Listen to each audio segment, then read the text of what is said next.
in the capital in Washington, D.C. last Wednesday and Thursday. Like many honourable members, I was shocked and dismayed at the events which took place. I wrote a personal letter to Nancy Pelosi, the Speaker of the House of Representatives, to offer my solidarity, not least for the trashing and the occupation of her office.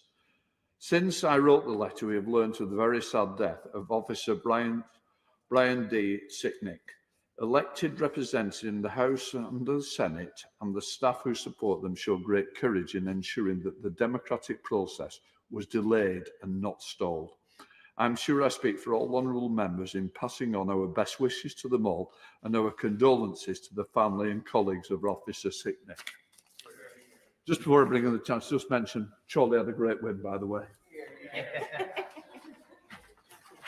I now call the Chancellor of the Exchequer, the Right Honourable Rishi Sunak, to make a statement. Chancellor. Mr. Speaker, before I begin, I'm sure the whole House will join me in wanting to send our very best wishes to my right honourable friend, the member for Old Bexley and Sidcup. I've been fortunate to work closely with him, and he is one of the nicest and most decent people in politics, a fantastic minister and a tireless advocate for his constituents.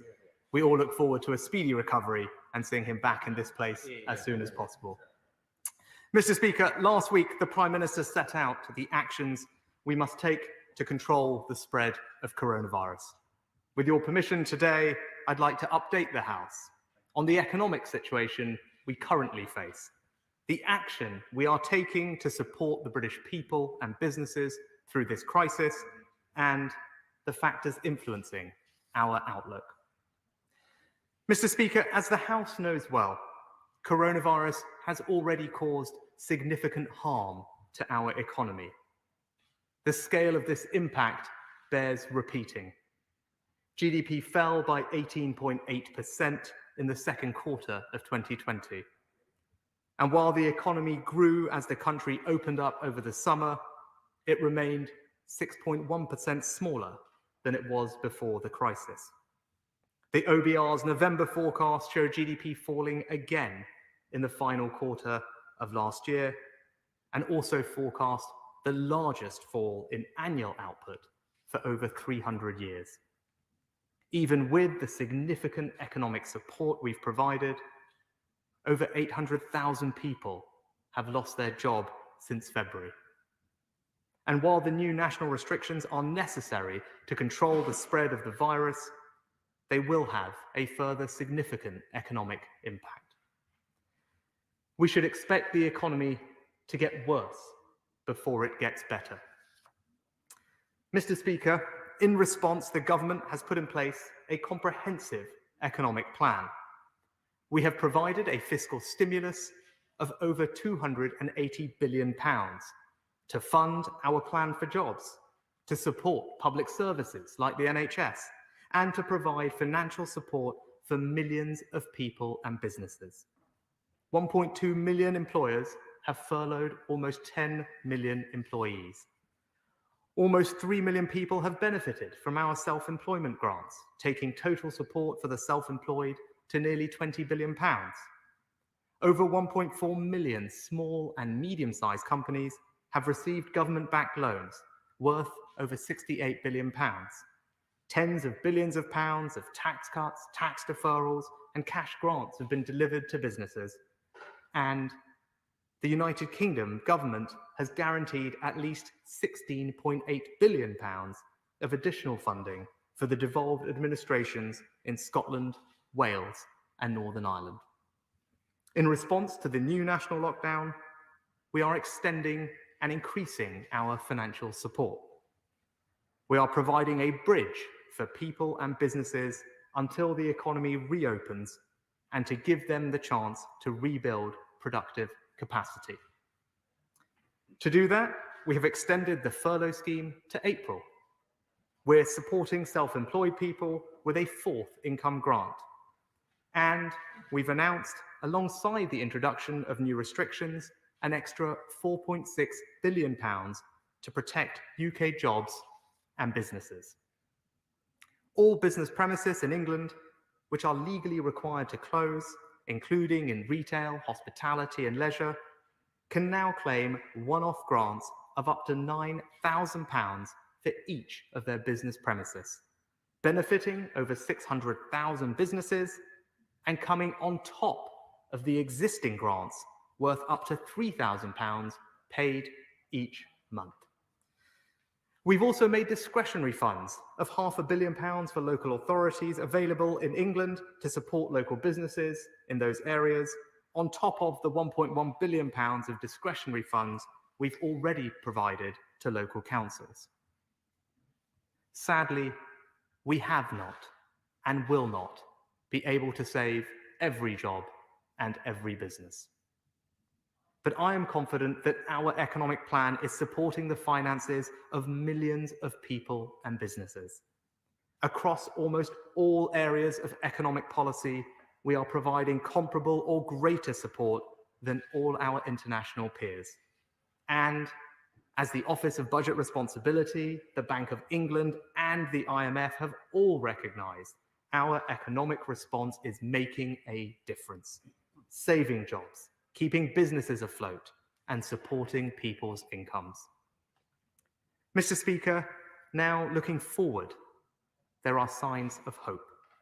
Firstly, with the vaccine, we can start to see a path out of coronavirus. Vaccine rollout is our most important economic lever, and we've made available over £6 billion. We've now administered over 2.4 million vaccine doses across the United Kingdom. And by February the 15th, we aim to have offered a first vaccine dose to everyone in the top 4 priority groups identified by the Joint Committee on Vaccination and Immunisation. And the data shows there are potential sources of underlying resilience in our economy. In aggregate, we have seen the household savings ratio reach record levels, and taken as a whole, corporate sector cash buffers have improved. And of course, we have now agreed a new trading partnership with the European Union. We have removed that uncertainty from businesses and can now start to do things differently and better, not least in financial services, where in November I outlined for the House our plan to reinforce the UK's position as a globally preeminent financial centre.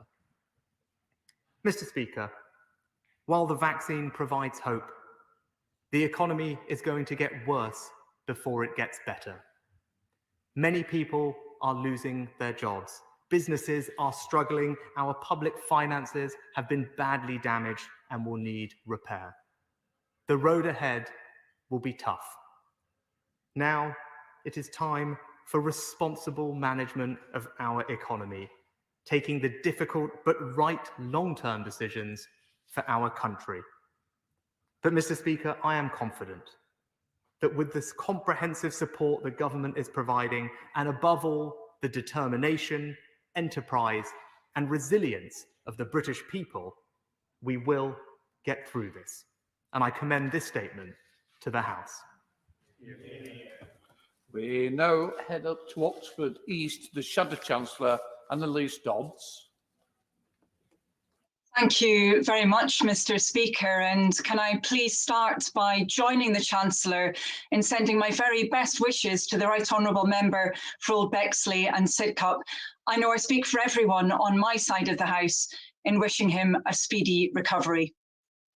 6 weeks have passed since the Chancellor last addressed this House. In that time, the Prime Minister scrapped his proposed relaxation of public health rules, introduced a new Tier 4 level of restrictions for London and large parts of the South East, and then superseded all of that with the imposition of a third national lockdown. After the Prime Minister's most recent announcement, Parliament was, of course, recalled, and members were given the opportunity to ask questions of the Prime Minister, the Health Secretary, and the Education Secretary. But the Chancellor was nowhere to be seen. His sole contribution to a set of announcements that had profound implications for our economy was a 90-second video on Twitter, which begged as many questions as it answered. No indication of how long the new grants are expected to cover.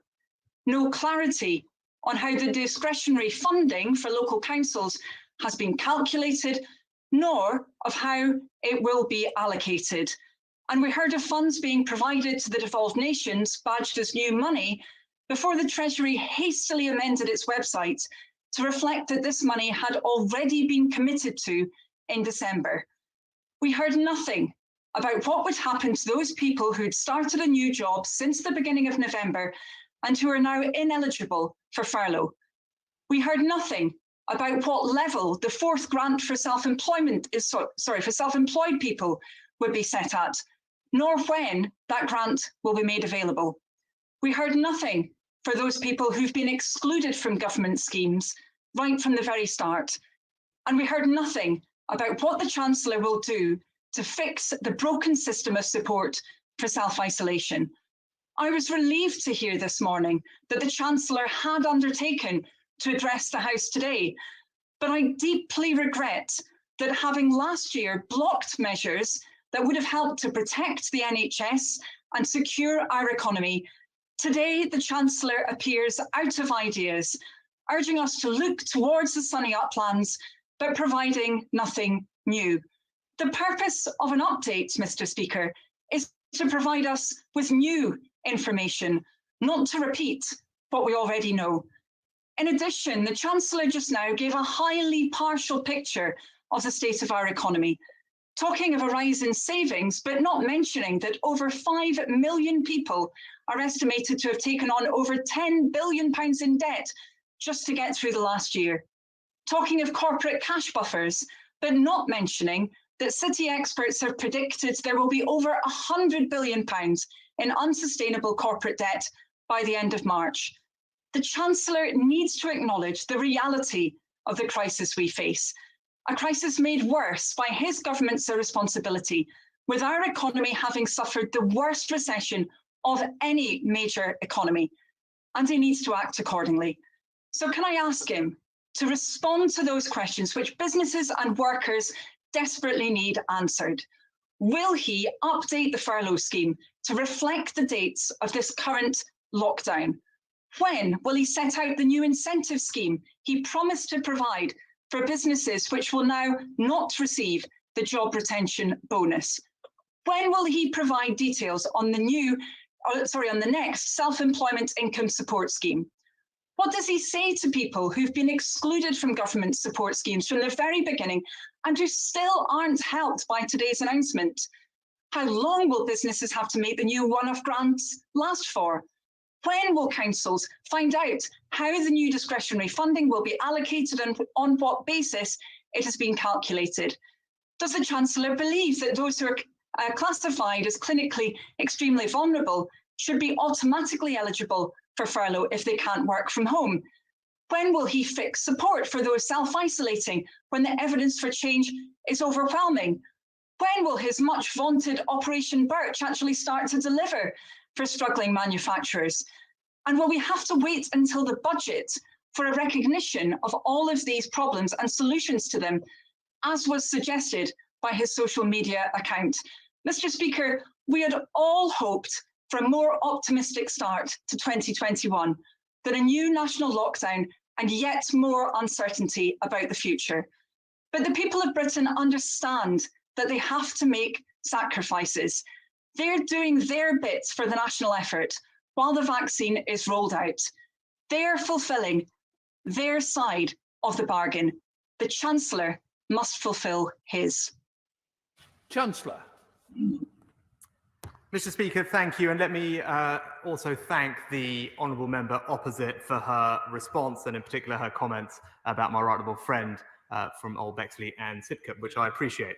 I think it is right, Mr. Speaker, where possible in this House, that we do acknowledge those areas, those many areas, in fact, where there is agreement on both sides of this House. For example, on wage support, on business support, on loan guarantees, on funding for critical public services, on tax deferrals, tax cuts, on support for renters, support for homeowners, on support for job creation, retraining, skills, on support for children learning at home, on support for the self-employed, on support for the NHS, on support for the vaccination rollout, and indeed on testing. I could go on, Mr. Speaker. The truth is, politics aside, there is in fact significant unity of purpose in this place. To protect the most vulnerable, to vaccinate our people as quickly as possible, to reopen our country, and finally, to rebuild and begin the process of recovery. Given this agreement, whilst it is right to acknowledge the difference in degrees and emphasis that the honourable member opposite poses, it is clear that on the fundamentals, there is in fact little disagreement. Mr. Speaker, to turn to the honourable member's specific areas of concern. With regard to the formula for the local authority grants, I can tell her, as was also, I think, published, that the formula for the additional £500 million will be the same as the £1.1 billion that was issued shortly before the end of last year.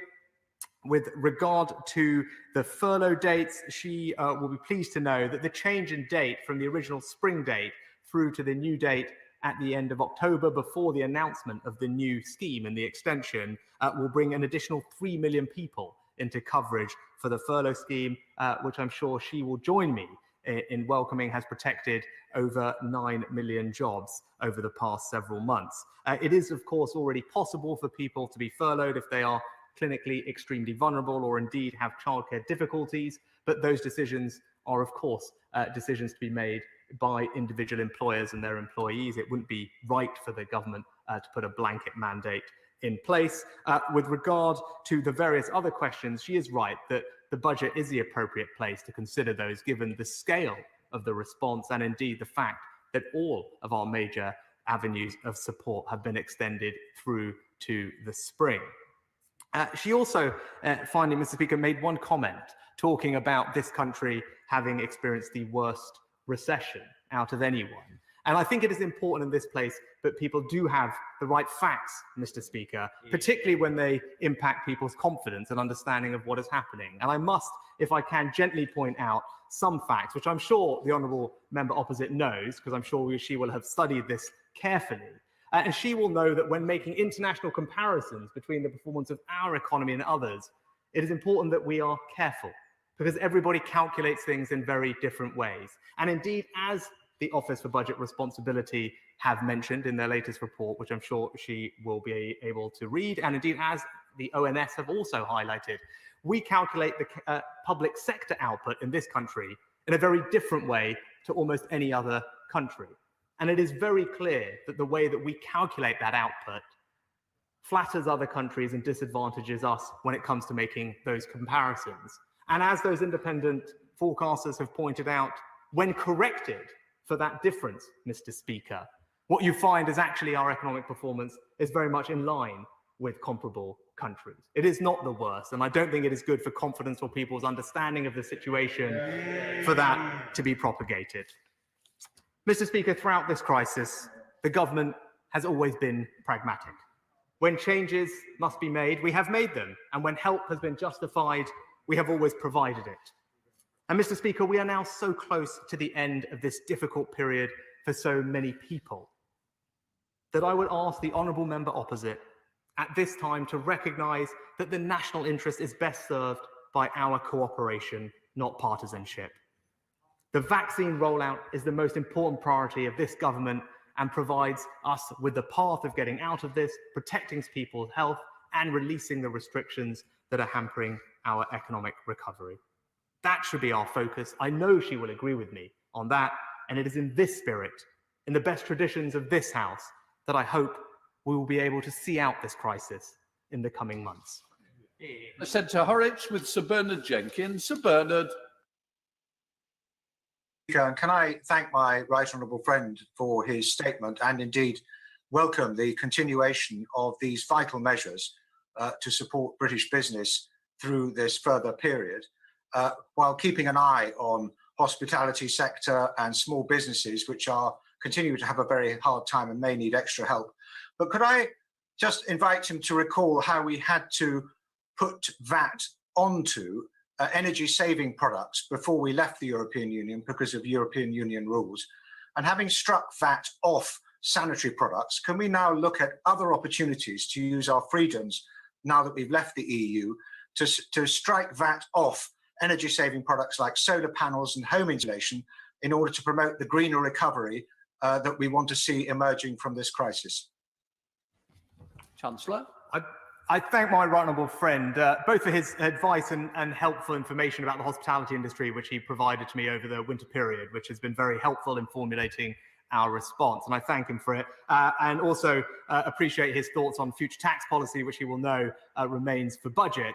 But he's right to emphasise the importance of our green recovery, and which is why I was very pleased to make sure we can fully fund with £12 billion the Prime Minister's 10-point plan for a green recovery, of which ensuring we upgrade our buildings' efficiency with regard to heat and energy is a key part, with over £1 billion put aside for that. But I will bear his further thoughts in mind. Right, let's head up to Scotland to SNP spokesperson Alison Thewlis. Alison Thewlis. Thank you, Mr. Speaker. I thank the Chancellor for finally gracing us with his presence and for once not redacting his statement. And I suspect that's perhaps because there's so little in here that's actually new. What's also missing is the additional £375 million he promised to Scotland as additional money on the 6th of January, lauded by the Tories in Scotland before the Treasury backtracked, edited their press release and decided Scotland's businesses were not entitled to the £9,000 English businesses will receive. So I asked the Chancellor, why? Businesses are still struggling with debt and the loss of income, so will he extend the English business rate holiday to allow Scotland to do the same? And will he continue the reduction in VAT to assist those in the struggling hospitality sector? The Chancellor acknowledges the 800,000 jobs lost, but not his role in the loss of those 800,000 jobs and the uncertainty that his stop-start furlough has caused. So will he commit to extend the furlough and the self-employment support scheme for as long as is necessary? No more arbitrary stop-start. And still, Mr. Speaker, the gaps remain. Freelancers, limited company directors, those refused furlough, pregnant women who've lost out, as well as those in annual PAYE and newly self-employed. So I asked the Chancellor, will those now submitting tax returns be included in the self-employment support scheme from the 31st of January? Hundreds of thousands of people are counting on being able to do this. Will he extend the £20 increase in universal credit, and will he finally expand this to include those on legacy benefits who have seen no increase over these past months? Will he increase the pitiful level of statutory sick pay? Mr. Speaker, I've said for months now that we will not be out of this crisis quickly, and I'm sad to have been proven right. And on top of this, Brexit is causing chaos for Scottish exporters trying to get their goods across the border. It is no wonder, Mr. Speaker, that Scotland is looking on at this shambolic Westminster government and deciding in poll after poll that independence offers a brighter prospect for our future than more of the same old Tory austerity. Chancellor. Mr. Speaker, I'm happy to address very directly the point about funding for Scotland and perhaps clear this up. Now, in recognition of the very difficult circumstances that devolved administrations were grappling with, as are we all during this crisis, the UK government made an unprecedented decision to provide an upfront funding guarantee to provide certainty and clarity for the Scottish government so that it could make plans in advance of individual announcements being made and the appropriate Barnet sums being made available at that time. That was something that the Scottish government, I think, had asked for, and it was something that was welcomed. It is also now clear, though, that the Honourable Lady Opposite seems to think that is not a good thing, because the point about doing that is provide upfront certainty, but it's still also right to keep a tally on the various announcements as they are made about the additional sums that they do trigger for Barnet, which will net against that guarantee, and then over time the guarantee will be adjusted. Now, if I'm hearing from the Honourable Lady that she would prefer not to have upfront funding guarantees and actually prefer the system of only knowing Barnet consequentials on an announcement by announcement basis, then she should please write to me and let me know. But in aggregate this year, £8.6 billion in upfront funding guarantees have been made available for the Scottish government, of which the most recent announcement did trigger Barnet consequentials will net off against that guarantee. And over time, as we have done, that guarantee will be increased over the year as new announcements are made. It's also, as far as I understand, Mr. Speaker, I'm not quite sure if I could tell from the Honourable Lady's response if businesses in Scotland have been offered an additional grant of up to £9,000 to help them get through the next few months. And perhaps she can clear that up for Scottish businesses, because that's what the UK government is providing for businesses here in England. And that money has been made available to the Scottish government through the guarantee. And of course, we look forward to seeing how they use it. But it's also important, Mr. Speaker, this is not just about Barnett consequentials. We have always adopted a UK-wide approach to our support, and whether it's the furlough scheme, or the things we've done on VAT, or supporting people into employment, or indeed our loans, many businesses and people in Scotland have been supported. Because, Mr. Speaker, this is one United Kingdom government, and we will make sure that we provide support for our citizens in every single part of it. Tom Hunt. Mr. Speaker, the hospitality in Ipswich certainly welcomes the grant support that you announced last week, and it's very welcome. But I must say that about a month ago, I held a virtual roundtable event with the hospitality sector in Ipswich, and it was probably one of the most sobering virtual meetings that I've taken part in since this pandemic started. It was very sad to hear about the extreme anxiety they have. They poured their whole life into those businesses that they're working, and there is still concern even now. So will my right honourable friend confirm that he will be reflecting on what further support might be provided ahead of the budget? And I talk specifically about the potential extension of the business rates holiday throughout 2021, and also the support on VAT, because there is a light at the end of the tunnel. But when we go into that much better place, I want to make sure that the Brickmakers Arms, the Kingfisher, the Belstead Arms, the Poole Social Club, the California Social Club, which I'm now a member, and as stakeholders, I own part of it now that I've become a member, are there with us. Because Order. It's going to be short. We put you on early to make sure that you can get things mentioned, but you can't make a speech to a question. I think that's more or less, we've got the drift of it, Chancellor. Thank you, Mr. Speaker. My honourable friend is a fantastic champion for his local hospitality industry. I hope I very much have a chance to come and visit the, I think, California Social Club he mentioned in Ipswich at some point in the future. And I will bear in mind his suggestions for how we can look at providing further support. It's a vital industry for our local communities, nationally employs over 2 million people, and he's right that they have borne the brunt of these restrictions and deserve our support as we emerge on the other side. Let's head up to Scotland with Christine Jardine. Christine Jardine.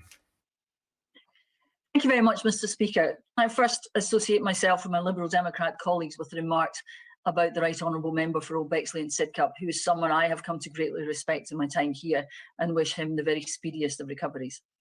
What we have today from the Chancellor, however, is just another series of patches, when what we need is a long-term strategy. Still nothing for the many millions who've been excluded from all financial packages, our independent retailers who need support against the online behemoths. And today we learned that there are already 250,000 businesses facing collapse.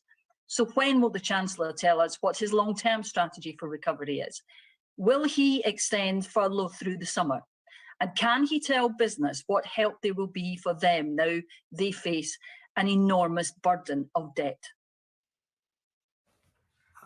Mr. Speaker, with all our economic support now extends all the way through the spring. We'll of course have a budget on the 3rd of March where we will provide an update on the next stage of our economic response, both the coronavirus and indeed the economic outlook for the rest of the country as well. With regard to one specific question regarding support for businesses against online, the Honourable Lady will be aware that we implemented this year the digital services tax for the first time, which collects a levy on online marketplaces, and that will collect significant revenue this year. I think that's a right step, and we're working with other countries to put in place a multilateral solution, which is the best long-term way to solve the problem that she highlighted. Thank you, Mr. Speaker. Can I thank the Chancellor for his latest announcement of grants, which has been warmly welcomed by the hospitality sector. Can he confirm that the up to £9,000 that is made available is indeed in addition to the up to £3,000 a month that has been made available to businesses that have had to close? But he will be aware that businesses in the hospitality sector will continue to face some real challenges in the coming months in order to play a part in our recovery. So could I ask him to reflect very carefully on what further support we might be able to make available to this vital sector in the budget? Well, Mr. Speaker, I can confirm that the £9,000 is an additional to the monthly grants of up to £3,000, which means over the next 3 months, businesses could receive up to £18,000 of total cash support. And I will bear in mind other avenues for future support. As I said, as we come out of this, it will be important that the hospitality industry is given every possible chance to succeed and flourish. I sent to Northern Ireland with Sammy Wilson. Sammy Wilson. Thank you, Mr. Speaker. The Chancellor has said that we're now seeing signs of hope, and especially because a deal has been struck with the European Union. It doesn't look like that in Northern Ireland, where supermarket shelves are empty. Thousands of people are being sent letters from suppliers in England that neither they personally nor their businesses will any longer be supplied with goods. The steel industry today has simply received a letter from HMRC telling engineering firms that they'll have a 25% tariff imposed on steel, which they bring in here. And companies which sell to goods to GB have been told that they will not get a refund on the taxes which they have to pay, even though their goods are not going into the EU. All of this is brought about as a result of either a lack of knowledge by officials in HMRC, or else reneging on the promises that the government made that there would be unfettered trade and access for UK firms selling in Northern Ireland and vice versa. What is the Chancellor doing about the impact which his department is having on businesses in Northern Ireland?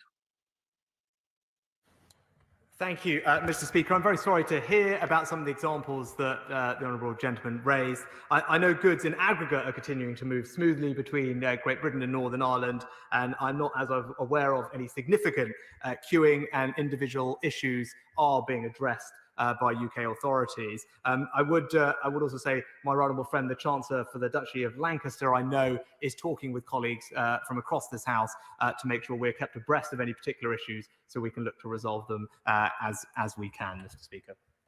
Sent to Harlow with Robert Halfon. Robert Halfon. Thank you, Mr. Speaker. The Chancellor will know that I've worked hard and lobbied for financial support for Harlow's small businesses, and I really welcome the financial package worth well over 160 million so far for our town. However, I have been contacted by many businesses in my constituency who've yet to receive much of the grant funding they've been allocated, such as Carol Bush, the wonderful landlord of the Golden Swift pub, because Harlow Council is yet to distribute it. Can he set out what steps he can take to ensure that councils like Harlow and across the country distribute these grants from the government immediately, as they should have already done, to help our hard-pressed businesses? Mr. Speaker, my honourable friend is right that this cash should get to businesses as quickly as possible. I can confirm to him both the guidance will be published this week. Cash should be with local authorities as well by the end of this week from central government, at which point it will be up to them to distribute it as quickly as possible. I know they have been focused on this in the past several months, so hopefully this process can be as quickly as we all need it to be. Let's head up to Merseyside with Bill Esterson. Bill Esterson. Infection rates in Sefton have more than doubled in the last week. Hospital admissions are up by 50% as well. Those people who've been excluded from financial support so far want to reduce infection levels and hospital admissions. They want to, by staying at home, protecting the NHS and saving lives, they want to play their part too, but they need his help to do so, Mr. Speaker. What is the Chancellor's objection to using the £2 billion which the large retailers have returned in unused business rate relief, which would enable the many freelancers, self-employed people, people who run small firms, people who changed jobs at the wrong time, to play their part in the national interest while we wait for the vaccine to be rolled out? Chancellor. Mr. Speaker, I think the party opposite had called for that money, the £2 billion, to be used to support small businesses, particularly retail and hospitality businesses, which of course we have now supported to the tune of £4.5 billion. But I know it'd be nice to spend the same money twice. With regard to those who need help supporting for self-isolation purposes, Mr. Speaker, we have of course made available £500 to those who need help on a means-tested basis for self-isolation, and that money is being worked through with local councils and the Department for Health. Mr. Speaker, given the state of public finances and as we look to the post-COVID recovery, can I ask my right honourable friend to resist any calls in his forthcoming budget for increases in public expenditure? This needs to be a private sector driven recovery, most importantly by small businesses who will provide the employment and prosperity that we'll need going forward if we're to fund our public services in the future. Mr. Speaker, my right honourable friend is absolutely right and has written passionately about this his entire career. I firmly agree with him. This must be a private sector-led recovery. Government can't and shouldn't do everything. We can support free enterprise by investing in skills and innovation and infrastructure, but ultimately it will be those small and medium-sized businesses who create the jobs that we desperately want to see.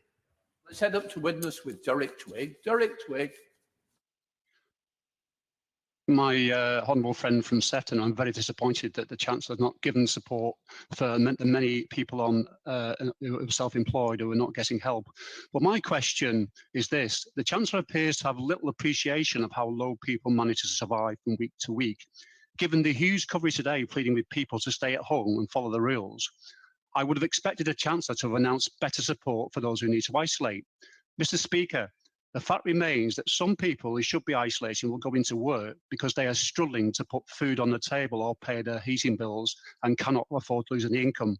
I ask the Chancellor again, will he go away and look at what extra support can be given to ensure that people who are isolating do not lose any income and it gives them an incentive to stay at home? Mr. Speaker, we have in fact put in place payments to financially support those who need help when they're asked to stay at home. Those are available up to £500. And as we have now reduced over time the period of self-isolation, the real value of those payments has actually increased in some cases by 20, 30 or 40%, depending on when people were contacted. But more generally, throughout this crisis, this government has always made sure that we look after the most vulnerable. That is clear in the measures that we've taken and clear in the data that was published over the summer, showing that those on the lowest incomes have had their situation protected the most by this compassionate Conservative government. Thank you, Mr. Speaker. In normal times, a successful British aviation sector supports 1 million jobs in this country. Will the Chancellor look urgently at what can be done best to ensure a rapid recovery for the sector heading into the summer? And in particular, as he prepares his budget, will he look at whether it makes sense for us to have one of the highest levels of air passenger duty anywhere in the world? Mr. Speaker, I thank my honourable friend for his question. He's right and is right to passionately champion both our aviation and aerospace sectors, which are critical to our economy. I'm grateful for the help that he gave in helping design a test and release policy for quarantine and arrivals, but also in campaigning for business rate relief for airports, up to £8 million per airport, that's benefiting dozens of our regional airports up and around the country. I will bear in mind his measures for forthcoming budgets, but like him, I want to see our industry return to its strength. We head up to Scotland with Gavin Newlands. Gavin Newlands. Thank you very much, Mr. Speaker. And just for the record, the Chancellor said he was unsure of what the Scottish Government were going to do with regards to business top-up grants. It's just been announced, and larger hospitality businesses will can claim up to £25,000 in Scotland. But due to his intransigence, the 3 million excluded looked like going a full calendar year without support. This is absolutely shameful. The fact that the £20 per week uplift to universal credit was not applied to legacy benefits is equally shameful. I wonder if the Chancellor could tell my constituents about to lose that £20 when Minister after Minister admits they couldn't survive on universal credit rates. Why and how he expects so many of our constituents to do just that? Well, Mr. Speaker, the Scottish Government has obviously control over its tax-raising power and indeed has the ability to top up and design benefits. So if it's something that the Scottish Government is keen to do, they have the ability to raise the tax to fund a permanent uplift in the welfare system. And I'm sure that's an opportunity that the Scottish Government can take up if they want to and see fit to do so. Let's head up to Harborough with Neil O'Brien. Neil O'Brien. Thank you, Mr. Speaker. As well as the 18,000 people in my constituency who benefited from the furlough, businesses here have benefited from more than £50 million worth of loans. As we move into the recovery, we need to make sure that they're creating jobs, not held back by excessive debt repayments. So what is the Chancellor going to do through pay-as-you-grow or other schemes to make sure that they can get on with the business of creating wealth and creating new jobs? Mr. Speaker, my honourable friend is absolutely right about the importance of cash flow, and he's right to highlight pay as you grow, which means the 1.3 million businesses who have benefited from bounce back loans will have the opportunity to significantly extend their repayments for those loans. What we have done by extending the repayment term to 10 years from 5 means that we cut the average monthly payment by almost half, from just over £500 to just over £300. The businesses also have the option to move to interest only, which further reduces the payment to around £60 or £70 on a typical loan. That extra cushion will make sure that businesses can save their cash for driving their businesses forward as they reopen after these restrictions. Sent to Northern Ireland with Stephen Farry. Stephen Farry. Mr. Speaker, I do acknowledge the scale of the financial support that has been provided by the Chancellor, but almost a year on, there's a stubborn refusal to address the needs of those who are excluded, often by what are seen as very arbitrary rules. So can the Chancellor confirm that the Treasury has indeed received a number of constructive proposals as to how existing schemes can be modified without the risk of fraud? And will he give a commitment to give those proposals a fair consideration and, where appropriate, make back payments? Mr. Speaker, I'm happy to give the honourable gentleman the assurance that my honourable friend, the Financial Secretary, has met with various groups and received various proposals, and of course we will give those proposals fair and due consideration. Sent to Gloucestershire with Siobhan Bailey. Siobhan Bailey. Stroud and the Southwest is packed with creative people and industries that need innovative support right now. And specifically, many UK film and TV productions have struggled to get insurance for costs related to COVID-19. Can my right honourable friend outline for the House what the government is doing to support this £4 billion industry for the UK? My honourable friend is absolutely right to highlight the importance of the creative industries to the UK economy and indeed our social and cultural capital. That's why the government has created a £500 million film insurance scheme, which she rightly alluded to. Over 100 different film productions have taken advantage of that so far, and it is currently safeguarding over 14,000 jobs. It's that kind of thinking that we hope can help drive our recovery and support the industry that she rightly champions. Thank you, Mr. Speaker. In line with advice from the Royal College of Obstetricians and Gynaecologists, the Royal College of Midwives, the TUC and Maternity Action, will the Chancellor of the Exchequer today commit to amending the furlough scheme to cover the cost of maternity suspensions on full pay for women who are 28 weeks or more pregnant or otherwise medically advised to shield? Mr. Speaker, there are specific provisions in place and guidance for employers with regard to calculating pay with respect to periods of maternity. Hopefully those are clear, but I'm very happy to look into the honourable lady's specific point. I sent to Bridgewater with Ian Little-Granger. Ian Little. Thank you, Mr. Speaker, as always.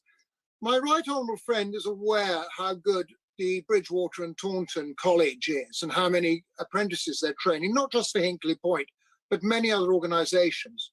But one of the unforeseen consequences of this pandemic is that £8 million of their funding goes into training these people.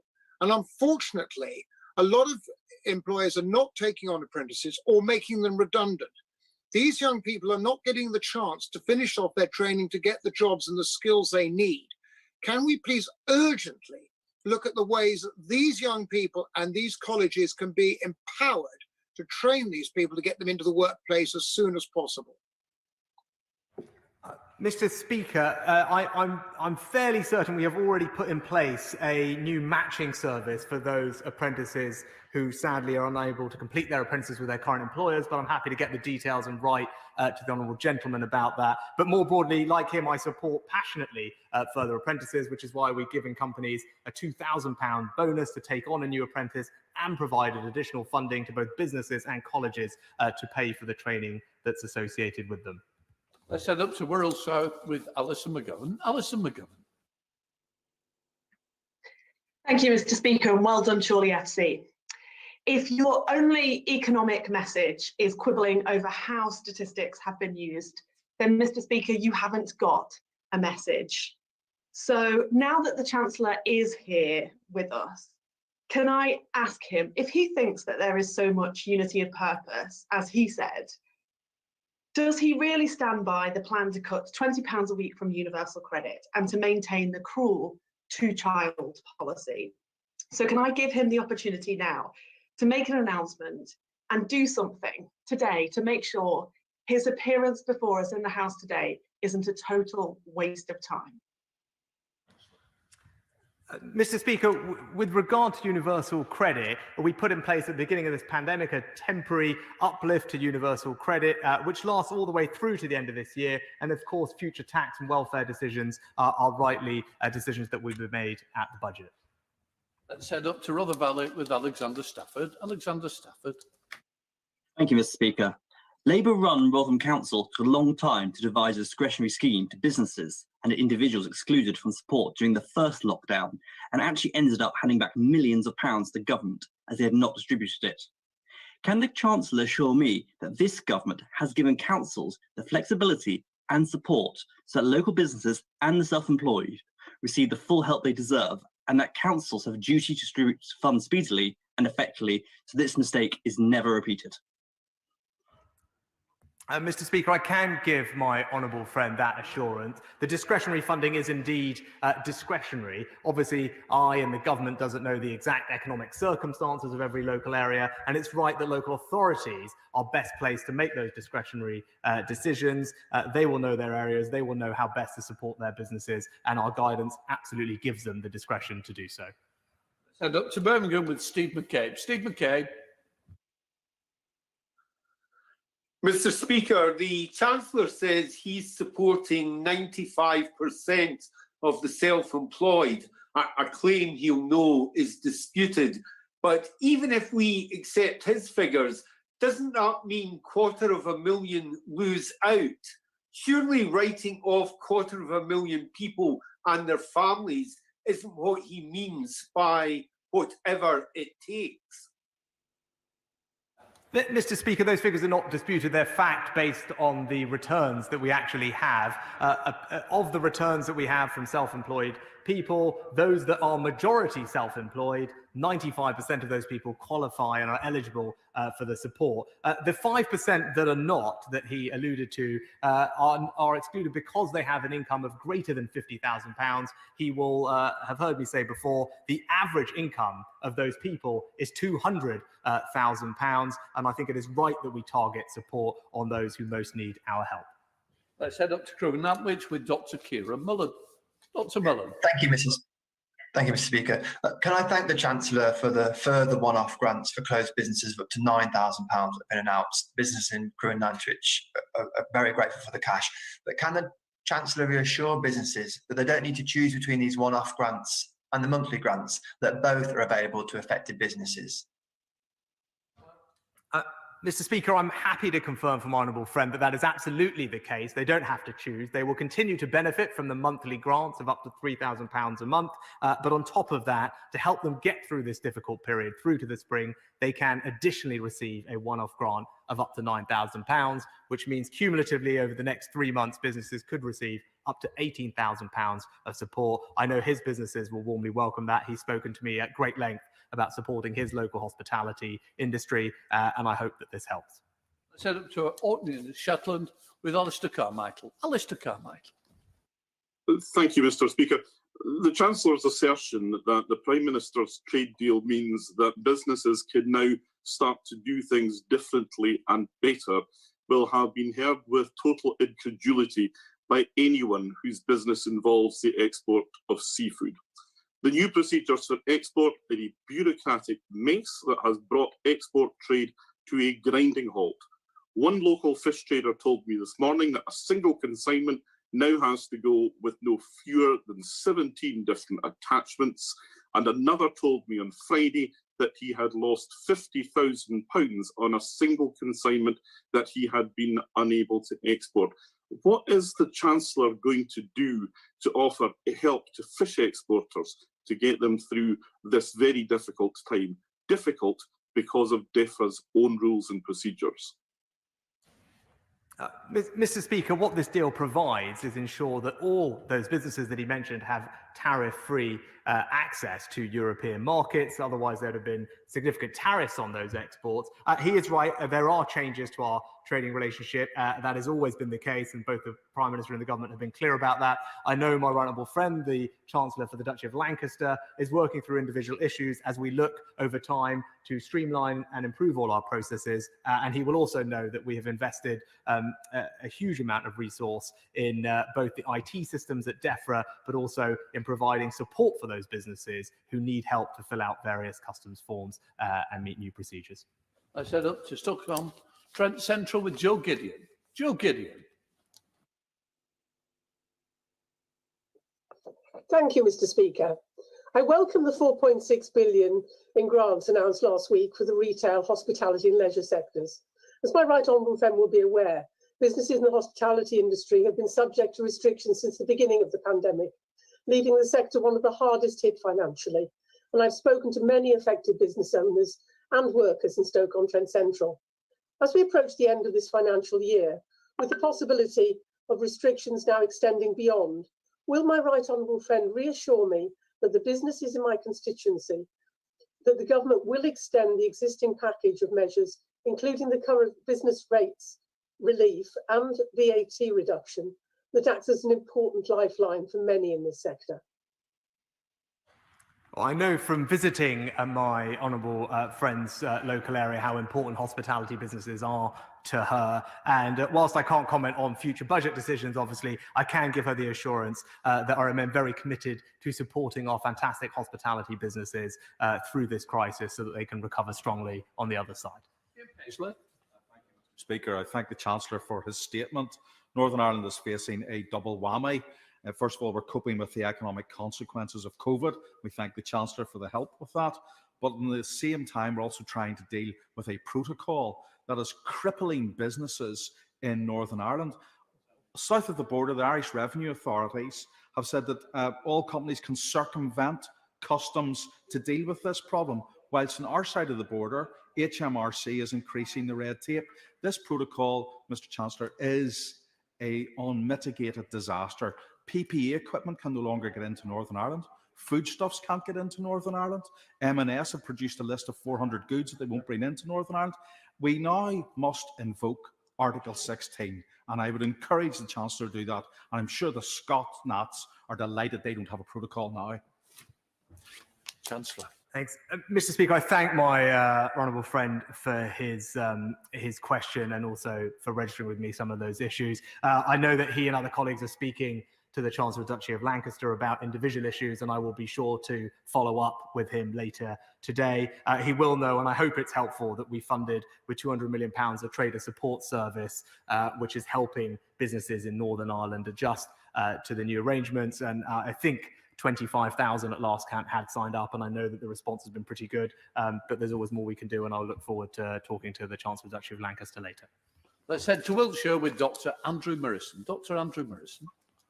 Mr. Speaker, the Treasury has done really well supporting businesses and jobs in this crisis, but directors of small limited companies are many of the people who will ultimately be paying for the Treasury's support. So what can be done? Perhaps using a version of the FSB's suggested Directors' Income Support Scheme to help prevent hard-working linchpins of our economy on modest incomes taken as dividends falling through the cracks. Mr. Speaker, of course, we always will give fair and due consideration to any proposals that we've received, and indeed, my honourable friend, the Financial Secretary, has met and received the proposal, and of course, we will go through it in detail. Patrick Riley. Thank you, Mr. Speaker. Musicians and performers in Glasgow North have already been excluded very often from his support packages, and they'll find it difficult to look towards a brighter future when they then hear that the government has failed to negotiate visa-free touring for them across the United Kingdom. Many of us have been warning that Brexit would simply compound the economic crisis caused by the pandemic, and this kind of decision seems to be proving the point, doesn't it? Mr. Speaker, we've provided significant support to our cultural industries, and I think it's right that we highlight the contribution they make both to our society but also to our economy. I struggle to find any other countries who have matched the £1.5 billion of support we've provided, which has now gone out, I believe, to over 3,000 different cultural institutions, supporting the livelihoods and local institutions that indeed cover performing arts like musicians, and we know that they'll play an important part in our recovery. Thank you, Mr. Speaker. There are businesses in my constituency in Pembrokeshire that only made it through to the end of 2020 because of the outstanding support and intervention by this UK government. And the funding support that the Treasury has provided for the devolved administrations has been a key part of that. But does my right honourable friend share my concern that at the same time as businesses in my constituency tell me they feel shut out of the Welsh Government Business Support Grant Scheme, it does appear that Welsh Government are sitting on around £1 billion of unallocated funding support? Does he agree with me that this is not a moment for holding back support, and we do need to be getting it to the front line, especially for small businesses? Madam Deputy Speaker, I thank my honourable friend for the question. He's absolutely right. We must try and get our cash support out to businesses as quickly as possible. They are suffering as we speak. The Welsh Government has been provided with over £5 billion in upfront funding guarantee, and he is right to highlight the importance of that money getting out to support the local businesses that he knows are so important to driving the future prosperity of the Welsh economy. We go to Kate Osborne. Thank you, Madam Deputy Speaker. Analysis by the Resolution Foundation, based on the number of households claiming universal credit or working tax credit in April last year, found that 34% of working age households across the North East stood to lose out on over £1,000 a year if the uplift is cut as currently planned in April 2021, which, unless I'm mistaken, is still the case, although the Chancellor said at the end of the year to an earlier question, maybe he can clarify. And can I ask the Chancellor if he agrees with me that it would now be unthinkable to cut this lifeline given the ongoing significant impact the pandemic has had on low-income families? Madam Deputy Speaker, it's important to recognise some of the other things that we've put in place for next year already, notably support with over 3.5 million vulnerable households with their council tax bills, £150 each, worth £670 million in aggregate, but also increasing the national living wage, Madam Deputy Speaker, above inflation at 2.2%, providing around £350 of benefit to those on low wages. And those are the kinds of things that this government will continue to champion. Elliot Colwood. Madam Deputy Speaker, and can I firstly welcome the furlough extension as announced by my right honourable friend the Chancellor, which will give many Carshalton and Wallington residents a great sense of peace of mind. However, some businesses have been in touch with me with concerns about the October cut-off date due to be eligible to start furloughing staff. So could my right honourable friend outline if this decision can be reviewed or what other support businesses can access to help mitigate this? Thank you, Madam Deputy Speaker. The change in the date from the original spring date to October will bring an additional 3 million people into scope of benefiting from the furlough scheme. I know that's something my honourable friend will welcome. With regard to additional support, he will know our comprehensive plan of whether it's discounted or government-backed loans, tax cuts, tax deferrals, VAT deferrals, business grants, business rates, holidays, or discretionary funding from local councils. All of that is available depending on the business circumstances, and I'd urge his businesses to look online and see what they might be eligible for. Caroline Lucas. Thank you, Madam Deputy Speaker. The Chancellor said earlier that there's unity of purpose across this House. And one area where it's clear there is unity, with everybody except for him, is that more support is needed for the excluded. It frankly beggars belief that he has yet again come to this House with nothing to announce for them. So I urge him to urgently look at the DIS scheme for directors of small limited companies. It's been on his desk since November. But there's also the recently self-employed still left out in the cold, freelancers, those who combine PAYE and self-employment, women who've taken time out because of pregnancy, all still utterly abandoned. I want to know how he has the gall to continue pretending that he's doing enough for my constituents and millions like them who are still left in poverty and despair. Madam Deputy Speaker, with regard to our support for the self-employed, it's worth, not that you would know it from what the Honourable Lady said, but it's worth knowing that almost 3 million people have benefited from support to the tune of around £20 billion. I do believe that's comprehensive. It's indeed certainly more comprehensive and generous support than almost any other country that I can find has provided. But of course, we will always look at other suggestions we will receive, and I will continue to do that. Simon Fell. Thank you, Madam Deputy Speaker. As the pandemic continues, it's only right that the government provides further financial assistance to support jobs and businesses, which is why I welcome the 4.6 billion in funding for grants announced last week, which will benefit people and businesses across Barrow and Furness. However, does my right honourable friend agree with me that in the long term, we have to ensure that we return to sustainable public finances in order to build resilience from similar shocks in the future, whatever they may be? I think my honourable friend makes an excellent and insightful point, and this is about resilience when it comes to public finances. He used the word well. We now have faced 2 supposedly once-in-a-generation shocks in the space of 10 years, and we don't know what the future holds. But what we do know is that we want to encounter the next shock that comes along in as strong a position as possible, because ultimately that enables us to respond in as comprehensive and generous way as we have. And that's why, over time, we must rebuild our public finances to that position, as he said, of resilience and of strength.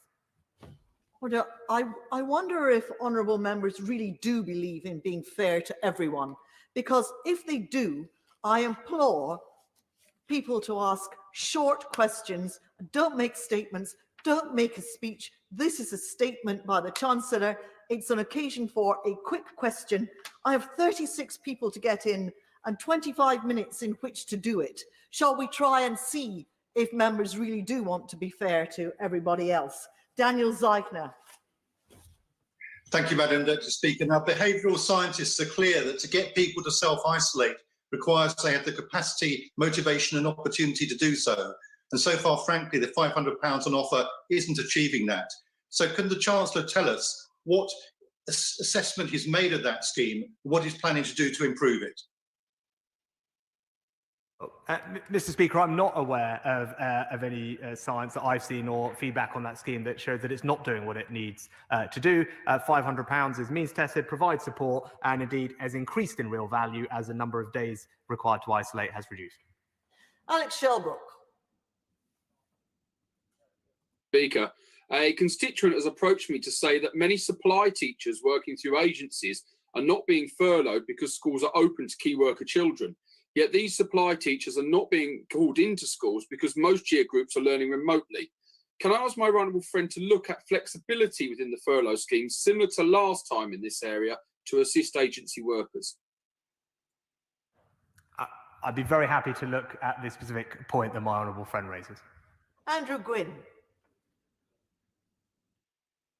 Shadowed the Right Honourable Member for Old Bexley and Sidcup, and I want to wish him successful treatment and a speedy recovery.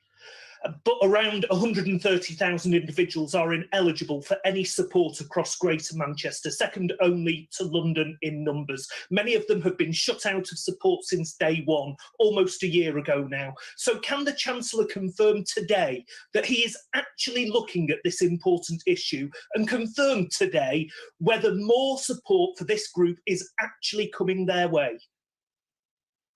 Well, Mr. Speaker, as part of the announcement made last week, £500 million of discretionary funding is being made available to local councils. That comes on top of the £1.1 billion that was made available at the end of autumn last year. And some of that funding, if the local councils want, can go to support the very people that he is talking about. Felicity Buchan. Thank you, Madam Deputy Speaker. Financial services are very important to my constituency and to the country as a whole. I welcome the free trade agreement, but clearly there is more to be negotiated on financial services. Can you outline how we can retain this very strong relationship with Europe on financial services while retaining autonomy to adapt the industry to our needs? Can I praise my right honourable friend for being a fantastic representative of her constituents when it comes to financial services. I've enjoyed my conversations with her, and I look forward to working with her and the industry to make sure that we maintain a close relationship with the EU, but also that we look to capitalise on those new opportunities, making sure that London remains a preeminent global centre. The UK does its bit, whether it's on greening the financial system or taking advantage of new digital technologies. We must lead the world, and I know she will help me do that. Tonia Antoniazzi. Thank you, Madam Deputy Speaker. The Welsh Government have not hoarded money meant for Welsh business, and it's very dangerous to hear the Right Honourable Member for Preseli Pems to be saying such things in the Chamber. They are getting help to those businesses, whilst the UK Government makes a big fanfare of new help, which turns out not to be new help at all. So today, can the Chancellor tell me and my constituents in Gower how much new money for Wales he has announced today? Mr. Speaker, I'm happy for the Honourable Lady to refer to the answer I gave earlier, but if she would prefer that rather than give upfront funding guarantees, that certainty to devolved administrations, that she would prefer to return in a pandemic to piecemeal funding by announcement, then she should please write to me and let me know. But the Welsh Government has received, I think, over £5 billion in upfront funding guarantees. And as we make announcements, it's right that we highlight the amount of additional Barnett funding that flows from those announcements, so that can be netted off against the guarantee. Andrew Selous. Thank you very much, Madam Deputy Speaker. I'm delighted to learn that local authorities will be receiving the additional cash at the end of this week. Could I please ask the Chancellor to do everything possible to help local authorities get that money out of the door as quickly as possible to help businesses cash flow? I agree with my honourable friend about the importance of speed. We try and keep the guidance the same, and that helps local authorities. Indeed, the guidance for the £500 million discretionary will be the same as the £1.1 billion, and that will help local authorities. They should have the cash by the end of this week at the latest, and then I agree with him, I urge them to get it out as quickly as possible. Leila Moran.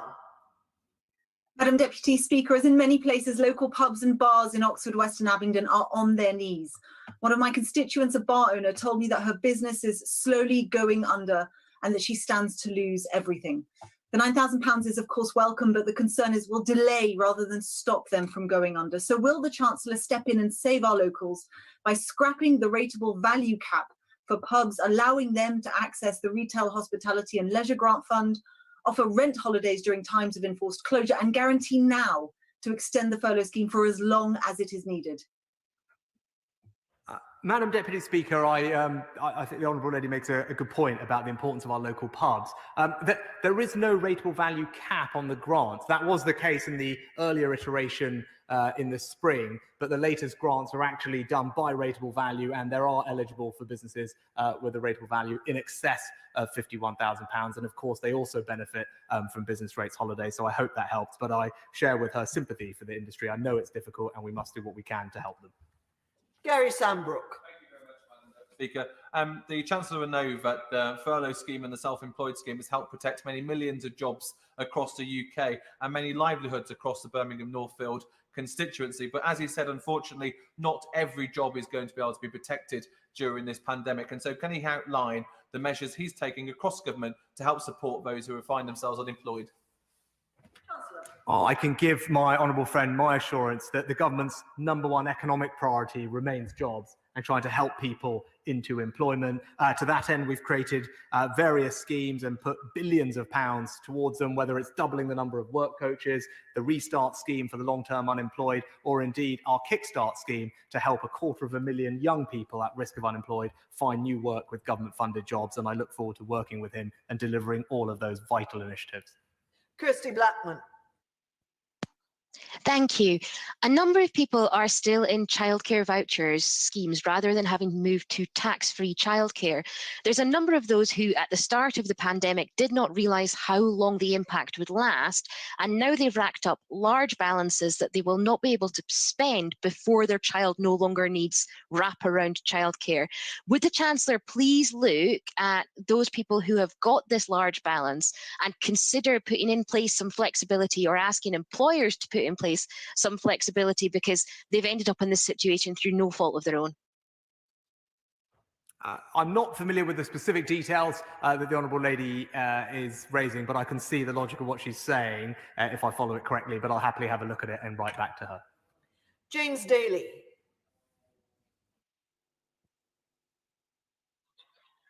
Thank you, Madam Deputy Speaker. Can I welcome the Chancellor's announcement of an extra £500 million worth of funding for discretionary funding for local authorities in England? Can my right honourable friend confirm that councils have absolute discretion in the use of these monies, including, if they so choose, the provision of grants to self-employed workers or sole traders whose businesses are based at their home address? I can give my honourable friend the assurance that these grants are meant to be discretionary. It's for local authorities to make the decisions at their discretion as to how best to support their local economies. The guidance for this should remain the same as it was before, and I do believe that gives local authorities the discretion they need. Afzal Khan. Thank you, Madam Speaker. A supply teacher in my constituency contacted me last week after being told she would not be furloughed despite being unable to work while schools are closed. Last summer, less than half of the supply teachers were furloughed, and in some cases were furloughed at just 80% of the national minimum wage. What steps will the Chancellor now take to ensure all supply staff are able to access the furlough scheme during this lockdown and prevent them from falling through the gaps?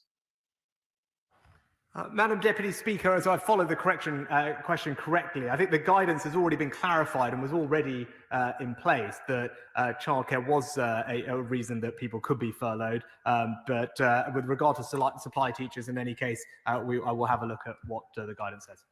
Mark Mingus. I'd like to welcome the continuation of the unprecedented support provided by the Chancellor throughout this crisis. But looking forward to our economic bounce back, can I call my right honourable friend to extend the business rate holiday and VAT reduction, which have been absolutely critical to the tourism and hospitality sector and filed? I know how important the tourism and hospitality sector is to my honourable friend's constituency and what a fantastic champion he is for it. I know how important those initiatives have been. Of course, future decisions of that magnitude will be for the budget, but I will take what he says into consideration. Stephen Kinnock. Deputy Speaker, community union self-employed members have raised serious concerns of discrimination in the self-employment income support scheme for those who have taken maternity or parental leave. They point out that eligibility conditions and calculation methods chosen by the Chancellor discriminate against women because they do not exempt periods of maternity leave. What steps has the Chancellor taken to ensure that all parents, and women in particular, are not penalised in their income support payments for having children? Madam Deputy Speaker, the guidance and eligibility for the particular circumstances that the honourable gentleman mentioned have been published and are designed to be fair to everyone and take into account, as best as we can, everyone's varying different circumstances. Dr. Jamie Wallace. Thank you, Madam Deputy Speaker. My constituency, Bridgend, contains an award-winning nature reserve at Kenfig, some of the best surfing beaches in the world. The town of Porthcawl is a popular tourist town, and Bridgend itself is an historic market town. So it's of no surprise that the impact of COVID-19 on the hospitality sector has really hit my constituents hard. And many of them have written to me recently to ask me to support UK Hospitality's recommendations as to how the government can help, in particular on the extension of support on VAT and business rates. Does my right honourable friend agree with me that every step possible should be taken to support this vital sector? Well, my honourable friend is right about the importance of this vital sector to our local communities and indeed our economy. Hundreds of thousands of businesses, millions of people employed, and like him, I'm keen to see it spring back to its former glory, and I look forward to hearing from him about how best he thinks we can support that industry into the future. Zara Sultana. Thank you, Madam Deputy Speaker. Contrary to the government's briefings, the problem with lockdown isn't support bubbles or exercising with a friend.